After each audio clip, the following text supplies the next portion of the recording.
আফগানিস্তানের তালিবান গোষ্ঠী পাকিস্তানে 58 জন সেনা মৃত্যুর দায় স্বীকার করেছে। আফগান বিদেশমন্ত্রী বলেছেন, পাকিস্তান যদি সুসম্পর্ক বজায় না রাখতে চায় তাহলে আফগানিস্তানের সামনে অন্য বিকল্প রয়েছে। মার্কিন রাষ্ট্রপতি ডোনাল্ড ট্রাম্প আজ এক কূটনৈতিক সফরে ইসরায়েল ও মিশর যাচ্ছেন। প্রধানমন্ত্রী নরেন্দ্র মোদী চলতি মাসের 15 তারিখে বিহারে বুথ স্তরের দলীয় কর্মীদের সঙ্গে কথা বলবেন।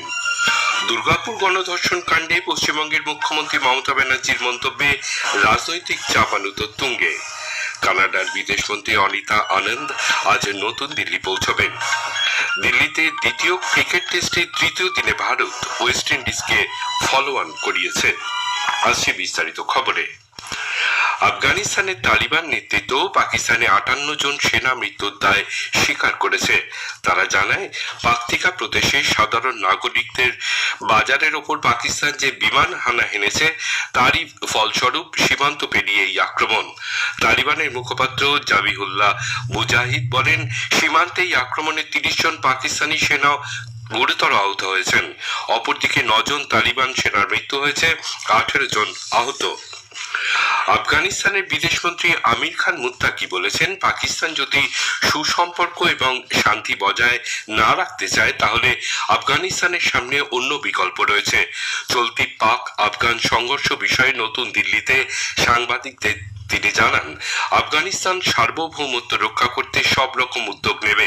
পাকিস্তানের প্রশাসনের একাংশ পরিস্থিতি আরো খারাপের দিকে নিয়ে যাওয়ার চেষ্টা করছে। তবে পাকিস্তানের সাধারণ জনগণ আফগানিস্তানের সঙ্গে শান্তিপূর্ণ সম্পর্ক স্থাপনে আগ্রহী বলে তিনি উল্লেখ করেন। দুদিন আগে সাংবাদিক সম্মেলনে মহিলা সাংবাদিকদের আমন্ত্রণ না জানানোর বিষয়ে এক প্রশ্নের উত্তরে তিনি বলেন, এটি একটি প্রায়োগিক বিষয়। অল্প সময়ের মধ্যেই সম্মেলন ডাকা হয় এবং সাংবাদিকদের নাম নির্ধারিত হয়। এর বাইরে কোনো উদ্দেশ্য ছিল না বলে তিনি জানান। মার্কিন রাষ্ট্রপতি ডোনাল্ড ট্রাম্প আজ এক কূটনৈতিক সফরে ইসরায়েল ও মিশর যাচ্ছেন। তেল আবিবে তিনি ইসরায়েলের আইনসভার সদস্যদের উদ্দেশ্যে ভাষণ দেবেন। এছাড়াও তিনি পশ্চিম এশিয়ার গাজা ভূখণ্ডে শান্তি চুক্তি স্বাক্ষর অনুষ্ঠানে উপস্থিত থাকবেন বলে জানা গেছে। ইসরায়েল ও হামাসের মধ্যে যুদ্ধবিরতি ঘোষণার পর এই প্রথম মার্কিন রাষ্ট্রপতি ট্রাম্প ওই অঞ্চলে সফরে যাচ্ছেন। তার সফরের সময় গাজা শান্তি পরিকল্পনার প্রথম পর্যায়টি রূপায়ণের কাজ শুরু হয়েছে। ইসরায়েল সফর শেষে প্রেসিডেন্ট ট্রাম্প মিশর যাবেন। কায়রোতে গাজা শান্তি চুক্তির 21 দফা পরিকল্পনা তৈরি হয়েছিল। এই পরিকল্পনার মধ্যে হামাস গোষ্ঠীর নিরস্ত্রীকরণের কথাও রয়েছে। আগামীকাল মিশরের সারাম আল শেখে দুপক্ষের মধ্যে শান্তি চুক্তি স্বাক্ষরের যে অনুষ্ঠান হওয়ার কথা রয়েছে, সেখানে প্রেসিডেন্ট ট্রাম্প ছাড়াও ফরাসি রাষ্ট্রপতি ইমানুয়েল ম্যাক্রো, ব্রিটিশ প্রধানমন্ত্রী কিয়ার স্টারমার সহ 20টি দেশের রাষ্ট্রপ্রধানরা উপস্থিত থাকতে পারেন বলে জানা গেছে। চীন তাদের পণ্যের উপর 100% হারে শুল্ক ধার্য করার মার্কিন সিদ্ধান্তের কঠোর সমালোচনা করেছে। ওয়াশিংটনের এই সিদ্ধান্তকে চীন দুমুখ বলে অভিহিত করেছে। উল্লেখ্য, 1 নভেম্বর থেকে চীনা পণ্যের উপর 100% হারে শুল্ক ধার্য করার কথা ঘোষণা করেছেন মার্কিন রাষ্ট্রপতি ডোনাল্ড ট্রাম্প। চীন তাদের দেশ থেকে দুষ্প্রাপ্য খনিজ পদার্থ রপ্তানির ক্ষেত্রে নতুন করে নিয়ন্ত্রণ জারি করার সিদ্ধান্তের জবাবেই মার্কিন যুক্তরাষ্ট্র পাল্টা শুল্ক ধার্য করার ঘোষণা করেছে। এদিকে চীন বলেছে, তাদের দেশের নিয়ম বিধি মেনেই দুষ্প্রাপ্য খনিজ রপ্তানির ওপর নিয়ন্ত্রণ জারি করেছে তারা। বরিষ্ঠ বিজেপির নেতা প্রধানমন্ত্রী নরেন্দ্র মোদী এ মাসের 15 তারিখ বিহারের বুথ স্তরের দলীয় কর্মীদের সঙ্গে কথা বলবেন। সামাজিক মাধ্যমে এক পোস্টে শ্রী মোদী মেরা বুথ সবসে মজবুত কর্মসূচিতে যোগ দিতে এবং নিজেদের মতামত ভাগ করে নেওয়ার জন্য দলীয় কর্মীদের অনুরোধ করেছেন। নির্বাচিত বেশ কিছু কর্মীর মতামত নিয়ে তাদের সঙ্গে সরাসরি কথা বলবেন প্রধানমন্ত্রী। এদিকে বিহার বিধানসভা নির্বাচনে এনডিএ আসন বন্টন চূড়ান্ত করেছে। এক সমাজ মাধ্যমের পোস্টে বিজেপি সাধারণ সম্পাদক বিনোদ তাওদে জানিয়েছেন, বিজেপি ও জেডিইউ উভয় দলই 101টি করে আসনে প্রতিদ্বন্দ্বিতা করবে। লোক জনশক্তি পার্টি 29, রাষ্ট্রীয় লোক মোর্চা এবং হিন্দুস্তানি আওয়ামী মোর্চা 6টি করে আসনে লড়বে। নতুন দিল্লিতে বিজেপি সদর দপ্তরে এনডিএ নেতৃত্বের বৈঠকের পর এই ঘোষণা করা হয়। নির্বাচন কমিশন এবার পর্দানসীন বা বোরখা পরিহিত মহিলা ভোটারদের জন্য ভোট কেন্দ্রে বিশেষ ব্যবস্থা করার সিদ্ধান্ত নিয়েছে। কমিশন স্পষ্টভাবে জানিয়েছে, এই শ্রেণীর মহিলা ভোটারদের সঠিকভাবে শনাক্তকরণের জন্য প্রতিটি ভোট কেন্দ্রে একজন মহিলা নির্বাচন কর্মী বা সহকারী উপস্থিতি বাধ্যতামূলক করা হবে। ধর্মীয় আচার ও স্বাধীনতার প্রতি পূর্ণ সম্মান রেখেই এই প্রক্রিয়া সম্পন্ন হবে। ভারতীয় জনতা পার্টি রাজ্যসভার দ্বিবার্ষিক নির্বাচনের জন্য জম্মু কাশ্মীরের 3 প্রার্থীর নাম ঘোষণা করেছে। এরা হলেন গুলাম মোহাম্মদ মীর, রাকেশ মহাজন এবং সতপাল শর্মা। আগামী 24 অক্টোবর এই কেন্দ্রশাসিত অঞ্চলের রাজ্যসভার 4টি আসনের জন্য ভোট গ্রহণ করা হবে। এই খবর শুনছেন আকাশবাণী থেকে। বেসরকারি মেডিকেল কলেজগুলির ছাত্রীদের প্রতি আরো দায়িত্বশীল হওয়া উচিত বলে পশ্চিমবঙ্গের মুখ্যমন্ত্রী মমতা ব্যানার্জি মন্তব্য করেছেন। উত্তরবঙ্গ রওনা হওয়ার আগে কলকাতা বিমানবন্দরে সাংবাদিকদের তিনি বলেন, ঘটনায় তিনি মর্মাহত, দোষীরা কেউ ছাড়া পাবেন না। পুলিশ প্রশাসনকে কঠোর পদক্ষেপ নিতে বলা হয়েছে। তবে রাতে ওই পড়ুয়ার বাইরে বেরোনো নিয়ে প্রশ্ন তোলেন মুখ্যমন্ত্রী। এদিকে মুখ্যমন্ত্রী মেয়েদের রাতে বাইরে বেরোনো নিয়ে যে প্রশ্ন তুলেছেন তা নিয়ে বিতর্ক উঠেছে। শিক্ষা প্রতিমন্ত্রী সুকান্ত মজুমদার এর প্রতিবাদ করে বলেন, মুখ্যমন্ত্রীর দৃষ্টিভঙ্গির জন্য রাজ্য আরো পিছিয়ে যাচ্ছে।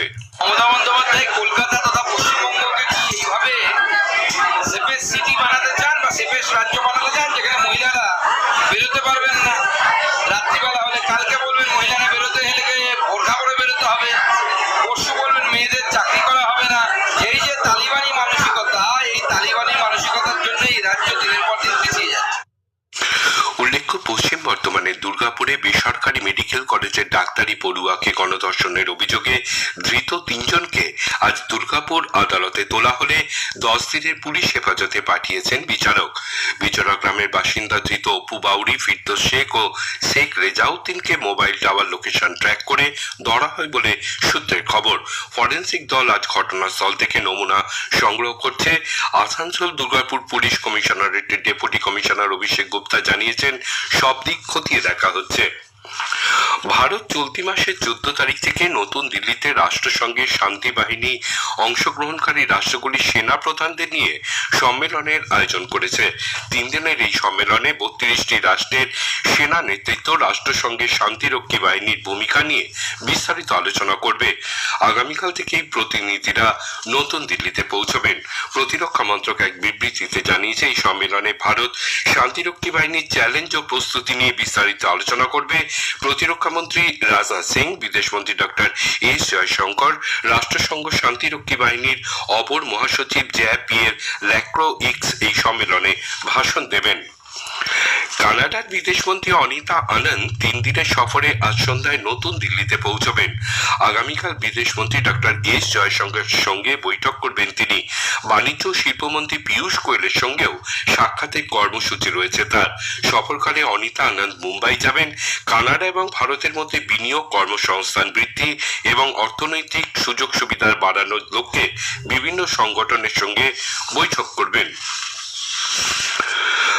ভারত ও অস্ট্রেলিয়া যৌথ সামরিক মহড়া অস্ত্রা হিন্দ 2025 আগামীকাল অস্ট্রেলিয়ার পার্থে শুরু হবে। চলতি মাসের 26 তারিখ পর্যন্ত 4র্থ পর্যায়ে এই সামরিক মহড়া চলবে। প্রতিরক্ষা মন্ত্রক এক বিবৃতিতে জানিয়েছে, 120 সদস্যের ভারতীয় সেনাদল গতকালই অস্ট্রেলিয়ার উদ্দেশ্যে রওনা দেয়।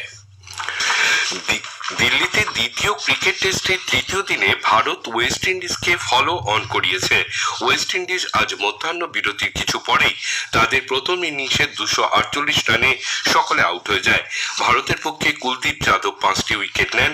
270 রানে পিছিয়ে থেকে ওয়েস্ট ইন্ডিজ তাদের দ্বিতীয় ইনিংস শুরু করে দিনের শেষে 2 উইকেটে 173 রান করেছে। ওয়েস্ট ইন্ডিজের পক্ষে সাই হোপ 66 অপরাজিত রয়েছেন। জন ক্যাম্বেল 87 রান করেছেন। উল্লেখ্য, ভারত তাদের প্রথম ইনিংসে 5 উইকেটে 518 রান করেছিল। শেষ করার আগে খবরের বিশেষ অংশ আরেকবার। আফগানিস্তানের তালিবান গোষ্ঠী পাকিস্তানে 58 জন সেনা মৃত্যুর দায় স্বীকার করেছে। আফগান বিদেশমন্ত্রী বলেছেন, পাকিস্তান যদি সুসম্পর্ক বজায় না রাখতে চায়, আফগানিস্তানের সামনে অন্য বিকল্প রয়েছে। মার্কিন রাষ্ট্রপতি ডোনাল্ড ট্রাম্প আজ এক কূটনৈতিক সফরে ইসরায়েল ও মিশর যাচ্ছেন। প্রধানমন্ত্রী নরেন্দ্র মোদী চলতি মাসের 15 তারিখে বিহারে বুথ স্তরের দলীয় কর্মীদের সঙ্গে কথা বলবেন। খবর এখনকার মতন শেষ হলো।